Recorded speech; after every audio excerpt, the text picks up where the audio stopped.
एक बार एक व्यक्ति था जो रोज़ परमात्मा से प्रार्थना करता था, हे प्रभु, मेरी ज़िंदगी में एक चमत्कार भेजो।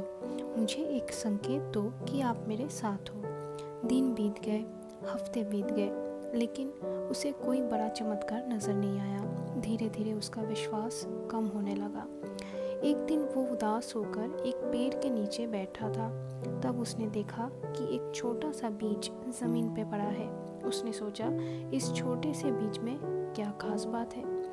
उसी समय उसके हृदय में एक कोमल सी आवाज़ आई, जिस तरह इस बीज के अंदर एक पूरा वृक्ष छुपा है, उसी तरह तुम्हारे जीवन में भी मेरे अनेक आशीर्वाद छुपे हुए हैं। चमत्कार हमेशा अचानक नहीं आते, कभी कभी वो धीरे धीरे उगते हैं। व्यक्ति ने ध्यान से देखा, बारिश हुई, सूरज निकला और कुछ समय बाद वही बीज एक नन्हा पौधा बन गया।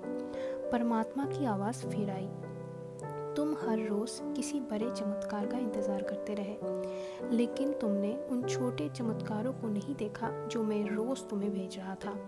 सुबह की सांस, किसी अपने का प्यार, मुश्किल समय में मिली हिम्मत और हर नए दिन की शुरुआत।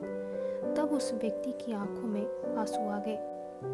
उसने समझा कि ब्लेसिंग्स हमेशा किसी बड़ी घटना के रूप में नहीं आती। कभी वो सुरक्षा बनकर आती है, कभी सही समय पर मिली मदद बनकर, और कभी एक नए अवसर के रूप में। उसने हाथ जोड़कर कहा, प्रभु, अब मुझे समझ आ गया, आपका हर पल मेरे साथ होना ही सबसे बड़ा चमत्कार है। और उस दिन से उसकी ज़िंदगी बदल गई।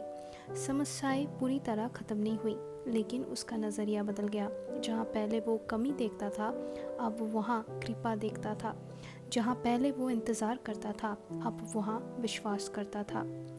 तो कहानी का संदेश यही है कि परमात्मा का सबसे बड़ा चमत्कार ये नहीं कि वो तुम्हारी ज़िंदगी बदल दे। सबसे बड़ा चमत्कार ये है कि वो हर कदम पर तुम्हारे हाथ पकड़कर तुम्हें उस ज़िंदगी तक ले जाए जो तुम्हारे लिए लिखी गई है।